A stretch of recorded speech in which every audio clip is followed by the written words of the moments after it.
Hello दोस्तों, कैसे हैं आप सभी लोग। उम्मीद करता हूँ आप सभी लोग बहुत ही अच्छे होंगे। तो आज की इस वीडियो में हम देखेंगे कि क्लास 10th त्रिकोणमिति के सिद्ध करने वाले ऐसे प्रश्न जो आपको कहीं न कहीं बहुत ज्यादा परेशान करते हैं। ठीक, सवाल आपका देखने में क्वेश्चन इतना बड़ा होता है और आंसर बहुत छोटा है। ठीक, तो हम देखने में सवाल बड़ा देख कर घबरा जाते हैं कि हम कैसे हल करेंगे। ठीक, हम आपको बताएंगे कि ये बोर्ड एग्जाम में पूछे जाने वाले ऐसे 2-3 बेहतरीन क्वेश्चन जो सिद्ध करने वाले होते हैं, आपको कहीं न कहीं एग्जाम में फंसाते हैं।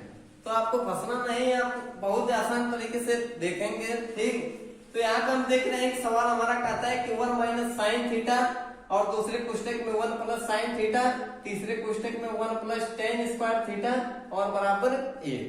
ये बोर्ड एग्जाम में 2 से 3 नंबर का पूछ लिया जाता है। तो हम जानते हैं कि जब यह दोनों संख्याएं सेम है, केवल डिफरेंट ये है प्लस और माइनस। हम जानते हैं कि जब a प्लस बी और दूसरे कोष्टक में a माइनस बी दिया है तो यह वर्गांतर का फार्मूला बनता है a square minus B square. तो यहाँ पर भी सेम वही बन रहा है कि 1 माइनस साइन थीटा और 1 प्लस साइन थीटा, संख्याएं सेम है लेकिन सिर्फ चिन्ह क्या है, बदला है। तो यहाँ पे हम इसे भी लिख सकते हैं वर्गांतर के फार्मूले में a square minus B square के रूप में। पर सबसे पहले a हमारा 1 हो गया तो 1 का वर्ग और माइनस दूसरा हमारा साइन थीटा है तो लिख देंगे साइन थीटा का वर्ग और साइन थीटा जब हम वर्ग करेंगे तो हो जाएगा साइन स्क्वायर थीटा। ठीक, और इधर हो जाएगा 1 प्लस टेन स्क्वायर थीटा। तो हम 1 प्लस टेन स्क्वायर थीटा के लिए आपको बताए हैं कि सेक स्क्वायर थीटा बराबर हमारा होता है sec square theta minus tan square theta बराबर हमारा क्या होता है a। लेकिन जब केवल और केवल सेक स्क्वायर थीटा की बात करें तो वह हो जाएगा 1, ये माइनस टेन स्क्वायर थीटा है, पक्षांतर कर देंगे 1 प्लस टेन स्क्वायर थीटा।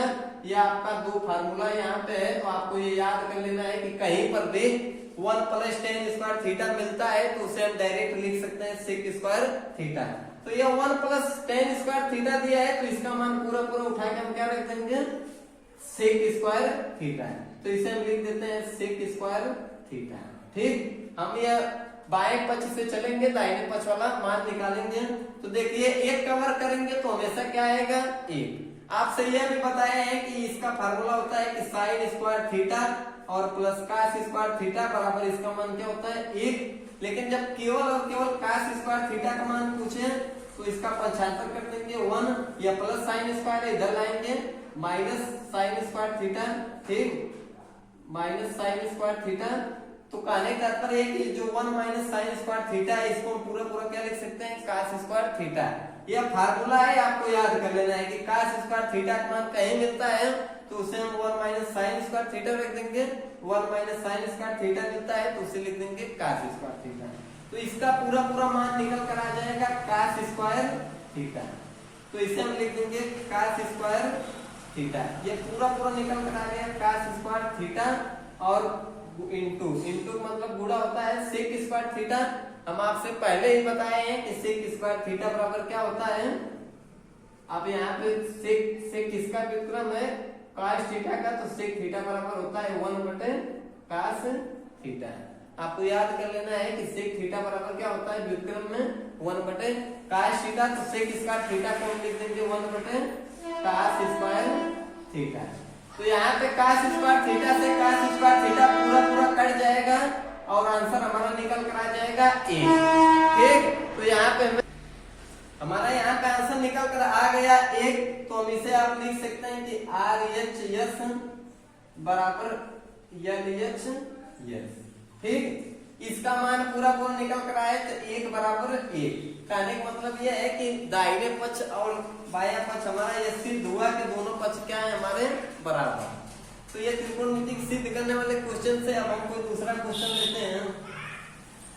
देखिए आप इस तरीके से बहुत ही फार्मूला यदि आपको याद है तो आपको सवाल लगाने में कोई दिक्कत नहीं होने वाली है। बहुत ही आसान तरीके से आप मान निकाल सकते हैं, सिद्ध कर सकते हैं। हमारा दूसरा क्वेश्चन कहता है काट थीटा प्लस टेन थीटा बराबर sec theta cosec theta. Sec theta into cosec theta. यह सिद्ध करना है कि बायां पक्ष बराबर दायां पक्ष। ठीक, तो हम हमेशा कोशिश करेंगे कि बाएं पक्ष से ही चले, दाहिने पक्ष का मान निकालें। ये जो दिया है cot थीटा, यदि इसकी व्युत्क्रम की बात करें तो होता है 1/tan थीटा, लेकिन sin थीटा, cos थीटा और tan थीटा में व्युत्क्रम पूछे तो हम जानते हैं कि tan थीटा बराबर वहां पे हो जाएगा हमारा sin थीटा बटे cos थीटा। यही पे हमारा सवाल खत्म हो गया। हमें ये मान याद कर लेना है, ये फार्मूला है कि जब sin थीटा, cos थीटा और tan थीटा फार्मूला पूछे संबंध, तो tan थीटा बराबर sin थीटा बटे cos थीटा। अब आप यहाँ पे ये समझ सकते हैं जब tan थीटा बटे sin थीटा बटे cos थीटा, तो cot इसका व्युत्क्रम होता है, cot थीटा बराबर हो जाएगा cos थीटा और बटे sin थीटा। ठीक, अब यही तो क्वेश्चन खत्म। ये cot थीटा दिया है तो हम लिख देंगे इसे cot थीटा का मान cos थीटा बटे sin थीटा, cos थीटा बटे sin थीटा, और ये tan थीटा दिया है तो इसका मान sin थीटा बटे cos थीटा। ठीक, अब हमें इसे भिन्न की तरह हल कर देना है। sin थीटा और cos थीटा का लस लेंगे तो sin थीटा इंटू गुणे cos थीटा। ठीक, अब यहाँ देखिए, यहाँ पे cos थीटा गुणा cos थीटा में करेंगे तो हो जाएगा cos स्क्वायर थीटा, दो बार है तो स्क्वायर लग जाएगा, प्लस sin थीटा गुणा sin थीटा में करेंगे sin स्क्वायर थीटा। और हम जानते हैं कि cos square plus sin square theta, आपसे पहले ही बताया कि इसका मान पूरा पूरा क्या होता है 1 बटे, इसका मान पूरा पूरा होता है 1, तो ये हो जाएगा 1 बटे sin थीटा और गुणे cos थीटा।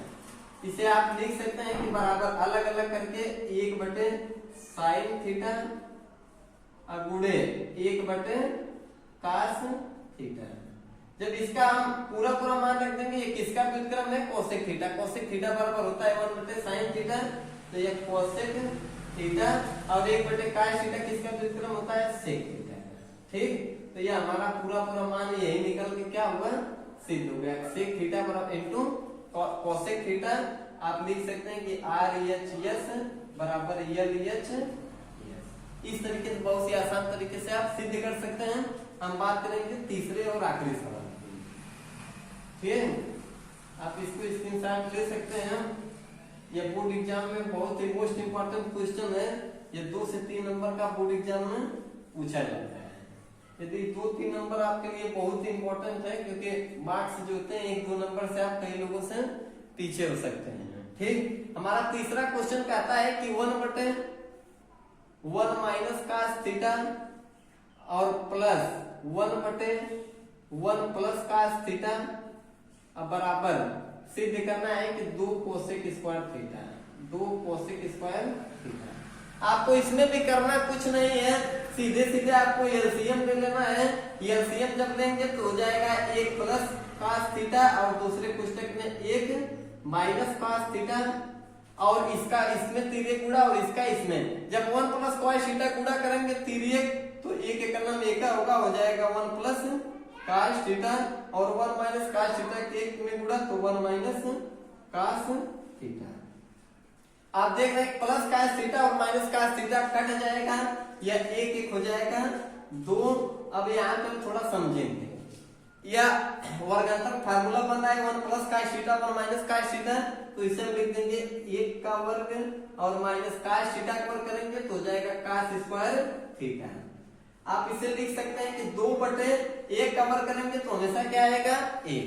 आपसे पहले बताए हैं कि 1 माइनस cos स्क्वायर थीटा बराबर क्या होता है sin स्क्वायर थीटा।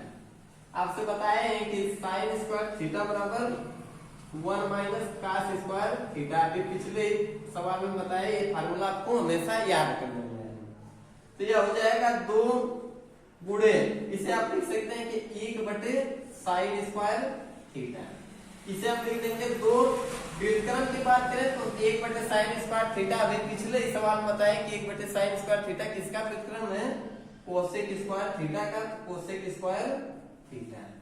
इस तरीके से आप लिख सकते हैं कि RHS बराबर LHS, मतलब दायां पक्ष बायां पक्ष बराबर दाहिना पक्ष। ठीक, बहुत ही आसान तरीके से इस तरीके से आप सवालों को सिद्ध कर सकते हैं। यह बोर्ड एग्जाम में फंसाने वाले क्वेश्चन है, आपको 2 से 3 नंबर पक्का दिलाएंगे। वीडियो वास्तव में नहीं पसंद आता है, वीडियो को लाइक कमेंट करें और चैनल नए चैनल सब्सक्राइब करें।